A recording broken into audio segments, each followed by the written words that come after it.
Donc en arrivant, sa première préoccupation, c'est le stationnement du véhicule, où il doit réfléchir en fait à se mettre dans une position qui va le protéger au niveau de la circulation. En cas de voiture qui ne voit pas le sinistre, elle va s'encastrer dans l'ambulance au lieu de s'encastrer dans la voiture accidentée où il y a les intervenants et la victime. Donc ils se mettent en protection de circulation. Et assez rapidement, ils vont mettre en place triopans et autres moyens de signalisation pour éviter le suraccident. Comme j'ai dit tout à l'heure, la police serait aussi engagée pour renforcer cette sécurité au niveau circulation. L'ambulancière, qui est responsable d'intervention, va directement vers le patient. Elle met sur le volant un pare-airbag. Donc les airbags peuvent sauver la vie en cas d'accident, mais lorsqu'ils n'ont pas été déployés, ou même s'ils ont été déployés, ils peuvent en fait exploser au visage des occupants du véhicule ou des intervenants. Donc on met un pare-airbag dessus pour éviter ce suraccident. Ils font aussi directement un maintien au niveau de la tête pour éviter en fait tout mouvement fortuit s'il y a une lésion au niveau de la moelle épinière, qui pourrait être le cas dans ce cas-là, vu que le patient se plaint de douleur au niveau lombaire.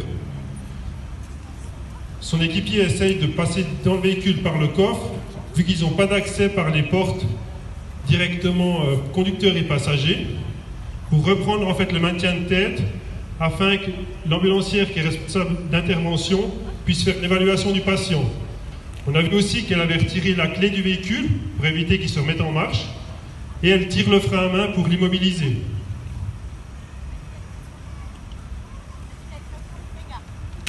Alors par exemple là, elle demanderait une médicalisation par hélicoptère Rega, parce que le patient avec ses douleurs lombaires ressent en fait, il y a des déficits neurologiques au niveau des membres inférieurs, donc il sent plus ses jambes et il n'arrive pas à les bouger, dû à la lésion probable de la moelle épinière. Donc un tel patient doit être amené dans un centre soit universitaire ou soit, comme je le disais avant, dans le centre paraplégique de notre ville pour un traitement approprié. Dans ce cas-là, vu qu'ils n'ont pas accès aux patients, ils ont aussi demandé un renfort sapeur-pompier pour leur faciliter l'accès aux patients.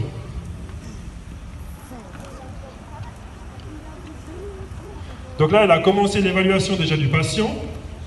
Elle va s'assurer qu'au niveau de ses voies respiratoires, ça soit libre, que le patient puisse respirer correctement. Elle va regarder qu'au niveau de la respiration, ça soit une bonne respiration, régulière, de bonne fréquence, bien ample, que la personne n'ait pas de difficulté à respirer. Elle va ensuite contrôler tout ce qui est système circulatoire et cardiaque, et bien sûr tout ce qui est neurologique. Elle va regarder après au niveau des douleurs exactement où c'est pour pouvoir faire le meilleur traitement.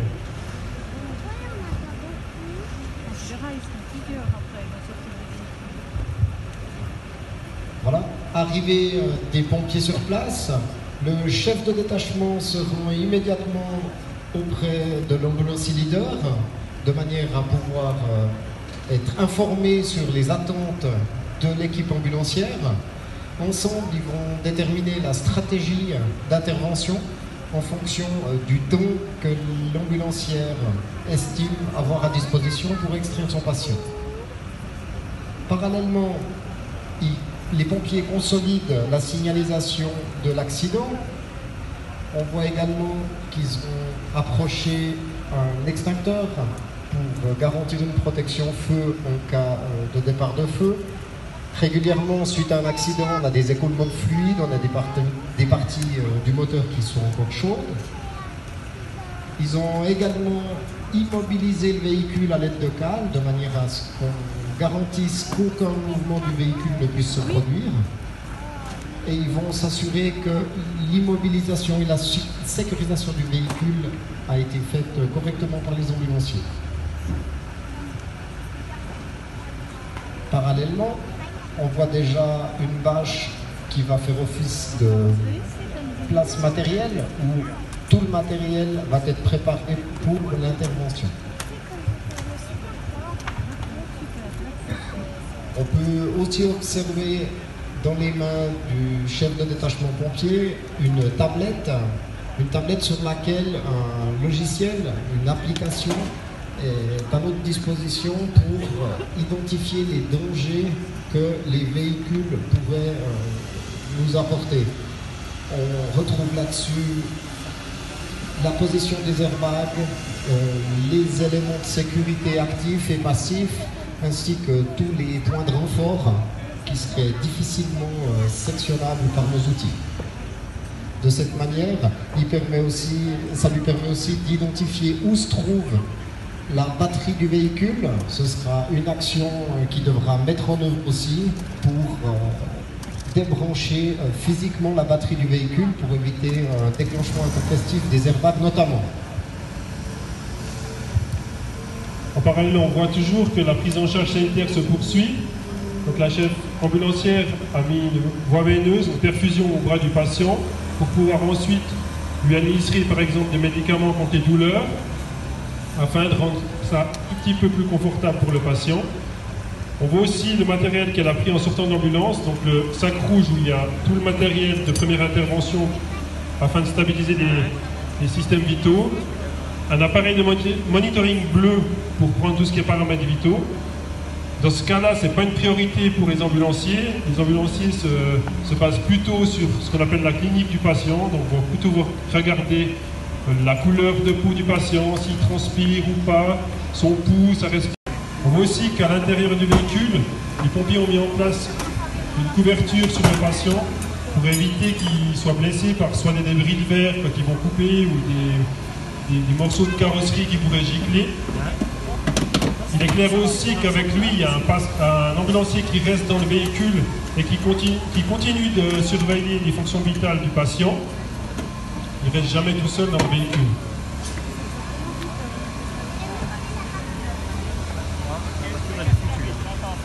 Une fois que la batterie a été coupée, vous avez pu observer que l'aile avant a été écrasée de manière à dégager les charnières de la portière afin de pouvoir les faire sauter à l'aide de l'écarteur. Les portières sont parfois tenues à l'aide de boulons ou soudées à la carrosserie. Plusieurs façons de faire à ce moment-là pour retirer la portière. Soit on vient à dévisser ces boulons, ou alors on vient carrément arracher et faire sauter la carrosserie.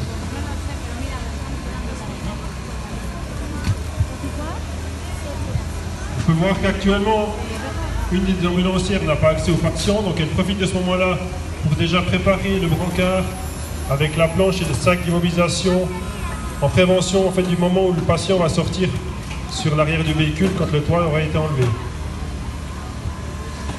Comme je le disais avant, dans cette situation, on aura aussi la police qui sera engagée pour tout ce qui est sécurisation du site, pour éviter le suraccident, que ce soit au niveau des intervenants, mais aussi des autres usagers de la route. C'est très souvent qu'en cas d'accident, les gens ralentissent, regardent ce qui se passe, une petite perte d'attention, et souvent, on a droit à un accident soit dans le sens inverse, soit même dans le même sens. Donc souvent, on ferme même les voies de circulation, voire même un tunnel, pour être sûr qu'il n'y aura pas de suraccident.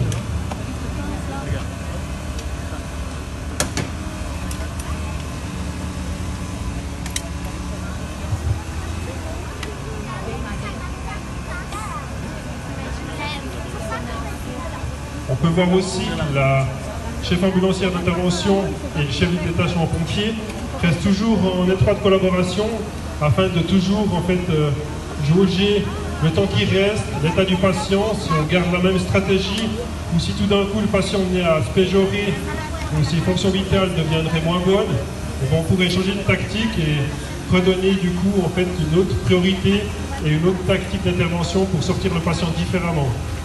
Dans la tablette qu'il avait tout à l'heure dans les mains, ce qui nous intéresse, c'est les points de sécurité qu'on va trouver pour nous. Là, on voit que les pompiers ont commencé à couper au niveau de l'aile avant gauche afin de dégager les charnières de la porte avant gauche du véhicule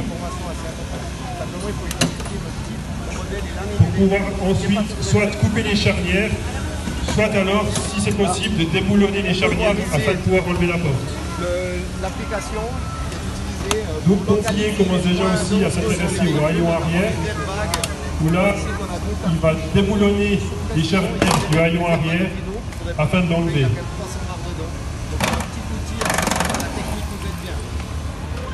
Le haillon arrière est enlevé aussi pour diminuer le poids de toute la structure du toit qui sera enlevée après.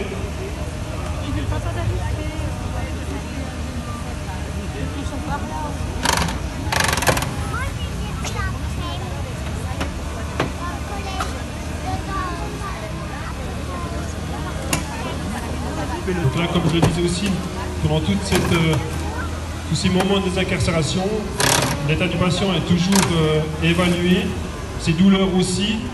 Les médicaments ont été administrés pour les diminuer, afin que ce soit plus confortable pour lui. Et le patient reste toujours le centre des préoccupations, que ce soit des pompiers et des ambulanciers. Et tout le monde travaille en fait dans le même sens, en collaboration pour que ça se passe au mieux.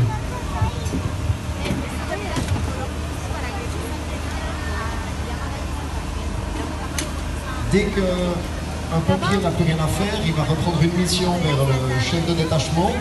Les actions suivantes seront de notamment couper le pare-brise. Aujourd'hui, les pare-brises sont collés et ils font partie intégrante de la solidité du véhicule, si on peut dire. Donc ça nécessite de cisailler ça pour enlever le toit.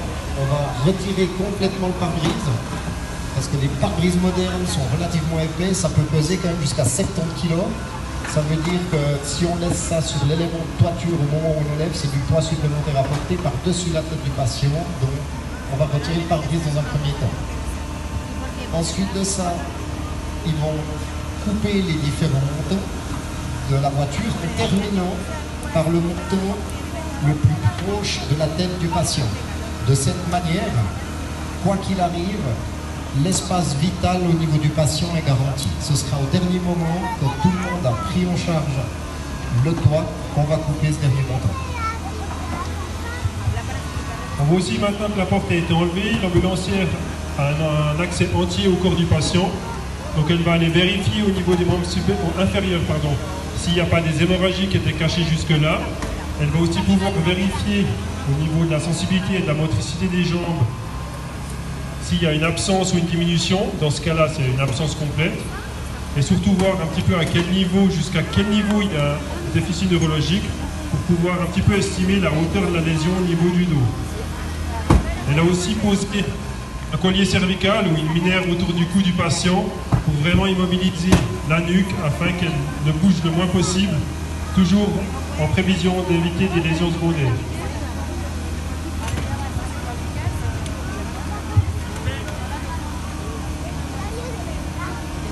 Les actions suivantes seront de notamment couper le pare-brise. Aujourd'hui, les pare-brises sont collés et ils font partie intégrante de la solidité du véhicule, si on peut dire. Donc ça nécessite de cisailler ça pour enlever le toit.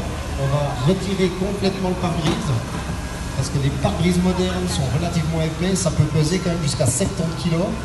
Ça veut dire que si on laisse ça sur l'élément de toiture au moment où on lève, c'est du poids supplémentaire à porter par-dessus la tête du patient. Donc on va retirer le pare-brise dans un premier temps.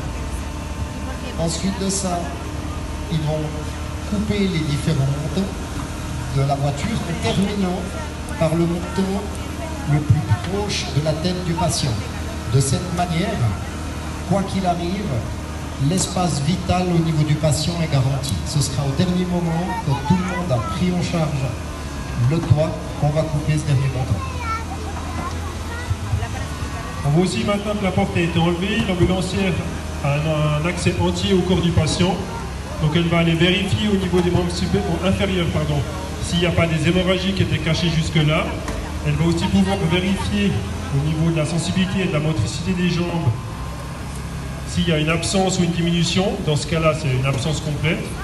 Et surtout voir un petit peu à quel niveau, jusqu'à quel niveau il y a un déficit neurologique pour pouvoir un petit peu estimer la hauteur de la lésion au niveau du dos. Elle a aussi posé un collier cervical ou une minière autour du cou du patient pour vraiment immobiliser la nuque afin qu'elle ne bouge le moins possible, toujours en prévision d'éviter des lésions secondaires.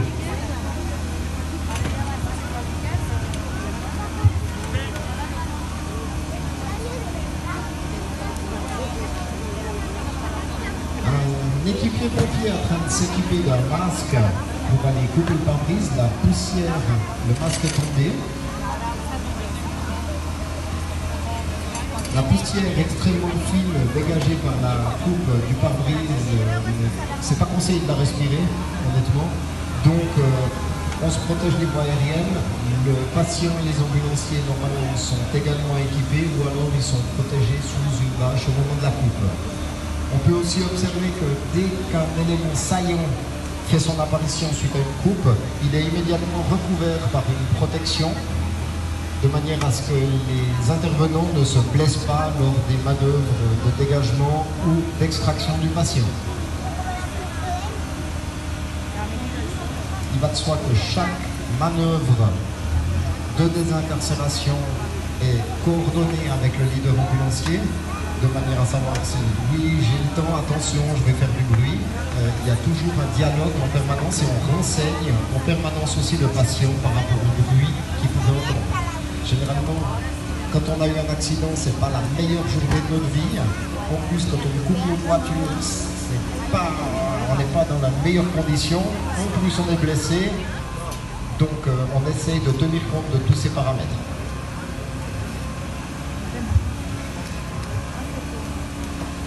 Les ambulanciers posent aussi pas mal de questions aux patients en ce qui se concerne, bien sûr, tous ces antécédents médicaux, ses potentielles allergies, la dernière fois qu'il a mangé. C'est assez important si le patient doit aller après au bloc opératoire à savoir s'il est à jeun ou pas. Les médicaments qu'il prend au quotidien, chose aussi importante, nous après on donne aussi un traitement médicamenteux par rapport aux interactions entre les médicaments. Au niveau de l'équipement personnel, on peut voir aussi que les ambulanciers sont un peu moins équipés que les pompiers, mais ils sont aussi un peu moins exposés aux dangers de coupures et autres, mais ils ont aussi les vestes jaunes prévues pour éviter au niveau des coupures, un casque, des liquides de protection pour éviter soit les jets d'objets, les débris, mais aussi tout ce qui est liquide biologique du patient pour éviter les contagions de maladies. On peut également observer un rayon de 3 à 5 mètres qui est respecté par tous les intervenants. Dans ce rayon, seul le personnel qui a une action directe sur le véhicule s'y trouve. Le matériel également, de manière à ne pas se piler dessus et qu'on ait l'impression que la voiture c'est un pot de miel et puis avoir un essaim d'abeilles qui tourne là autour. C'est l'idée de ventiler un petit peu cette intervention. On a des zones au-delà des 5 mètres où on a un dépôt matériel pour la partie feu, pour la partie sanitaire, un dépôt des pièces coupées, et ça nous permet de travailler dans des conditions de propreté et de sécurité. Là, le montant arrière est largement trop large pour effectuer une seule coupe. Ils vont donc effectuer une première coupe en V pour dégager une première section du montant, ce qui permettra par la suite de reprendre avec la cisaille et terminer la coupe. Ils ont également fait le tour à l'intérieur du véhicule pour couper les ceintures. C'est toujours embêtant quand on a bien coupé le toit mais qu'il reste les ceintures, puis quand on veut partir, ça paraît tout con, mais on a déjà vécu ça, c'est embêtant.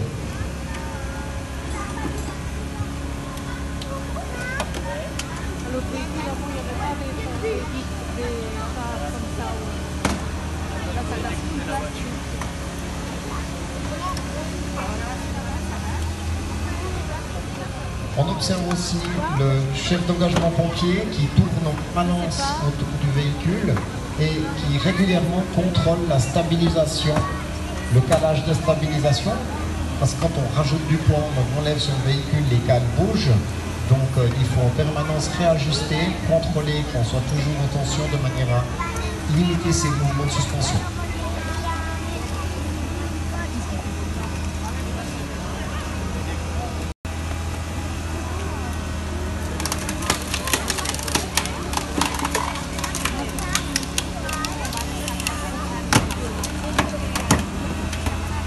La voiture est très peu déformée, donc il y a très peu de tension dans la carrosserie. Quand une voiture subit un accident, généralement l'espace de survie a emmagasiné un choc, il y a des zones de déformation qui ont fait leur travail, et au moment des coupes, généralement on entend des gros claques, et ça peut être assez affolant pour le patient quand ça craque de partout.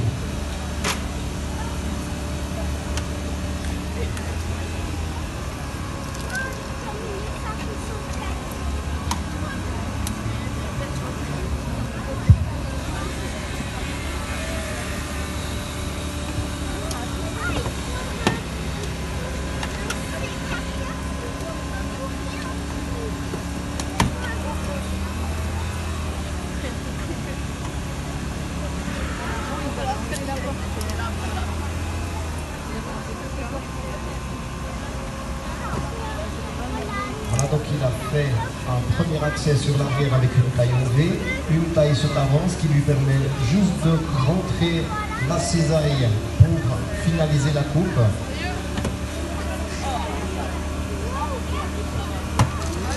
Sur le menton arrière gauche.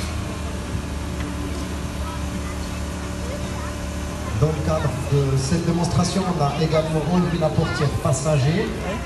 Ça ne serait pas nécessaire forcément dans un cas réel, mais ça permet de donner un peu de confort aux ambulanciers pour pouvoir accéder vraiment sur l'entier du corps du patient.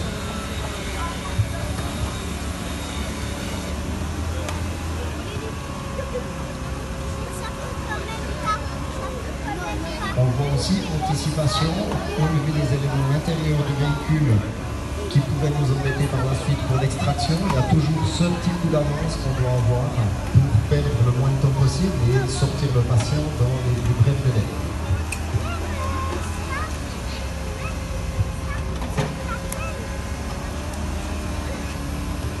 On voit que ce n'est pas toujours évident de couper ces montants.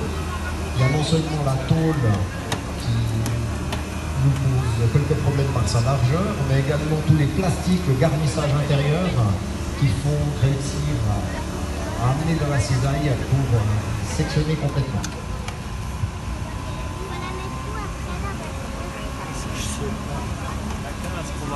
Là aussi, entre le leader ambulancier et le chef de groupe des pompiers, un timing est mis en place en disant combien de temps ça va prendre pour faire cette découpe. Ça permet aussi à l'ambulancier de pouvoir dire je mets en place déjà une stratégie de prise en charge médicale ou pas, j'attends qu'on ait extrait le patient parce que ce sera rapide ou pas, etc. Donc il y a en permanence ce dialogue entre l'équipage pompier et l'équipage ambulancier pour définir la meilleure stratégie pour le patient.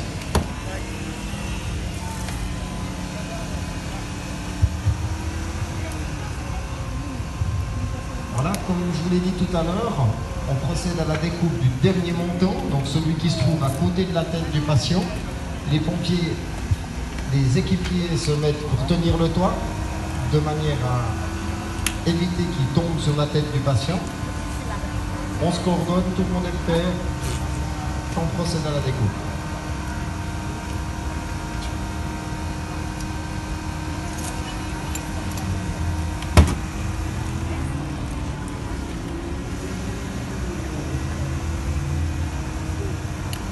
Voilà, le toit est découpé, il ne reste plus qu'à l'extraire. On profite d'enlever les outils pour éviter de s'encoubler au moment où on fera l'extraction du toit. Et nous avons maintenant un magnifique cabriolet.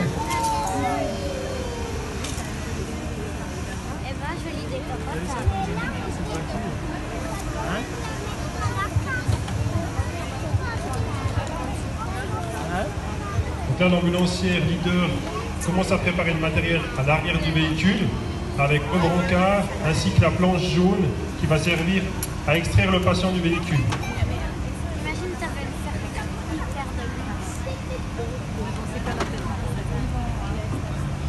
Le gros du travail pompier étant terminé, ils ne vont pas regarder les ambulanciers travailler, ils se mettent maintenant à disposition des ambulanciers pour les aider à extraire le patient sur la planche.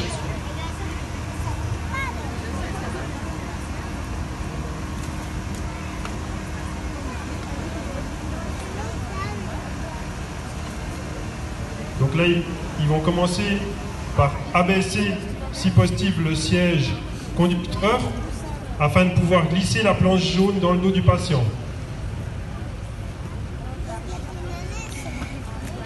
Des fois, c'est tout simple, il suffit de tourner la manivelle.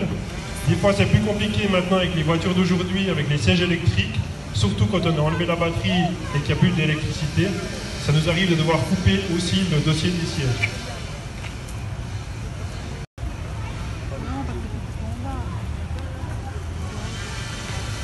Et si avant, pendant la désincarcération, c'était plutôt le chef du détachement pompier qui dirigeait la manœuvre, à ce moment-là, c'est la leader ambulancière qui reprend un petit peu la direction des opérations pour pouvoir sortir le patient.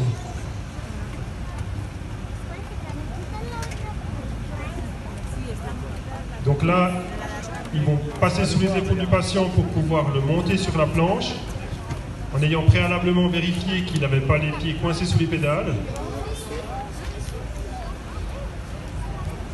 Et ça doit vraiment être fait dans une coordination parfaite afin que tout le monde bouge en même temps, pour que le dos du patient reste parfaitement dans l'alignement.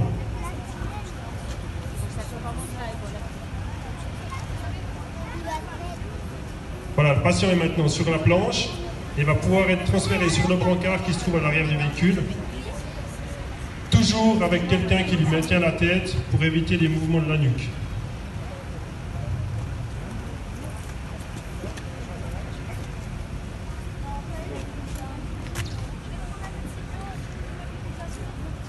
Voilà, le patient maintenant est sorti du véhicule, est sur la planche de sauvetage.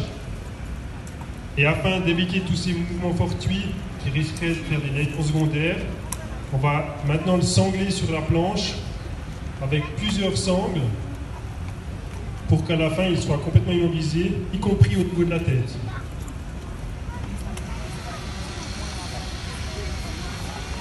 Aujourd'hui, il fait beau et chaud, ça pose pas trop de problèmes, mais soit la nuit, l'hiver, ou alors quand le temps ne s'y prête moins, il faut toujours aussi veiller à protéger le patient du froid.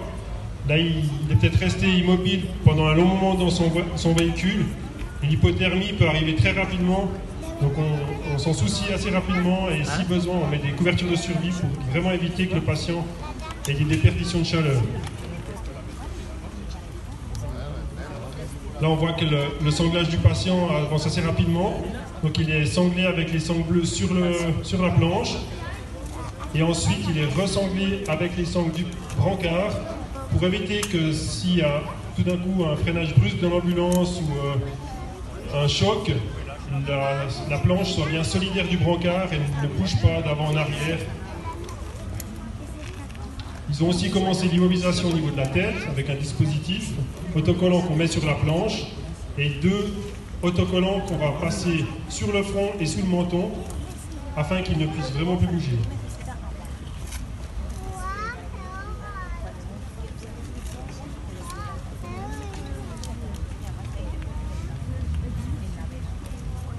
Une fois que le patient est immobilisé, il ne peut vraiment plus bouger, mais il peut vraiment plus bouger, y compris s'il doit tout d'un coup venir à vomir.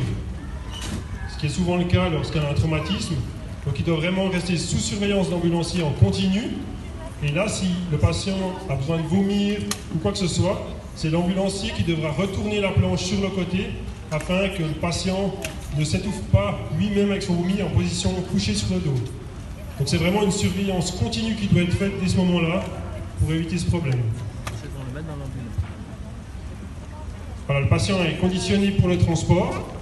Donc dans un tel cas, soit le patient serait amené dans un centre hospitalier, ou alors, si l'hélicoptère de la Rega n'a pas pu poser sur place d'accident, il serait amené à la drop zone où il y a l'hélicoptère pour faire le suivi d'intervention avec l'équipage de Rega.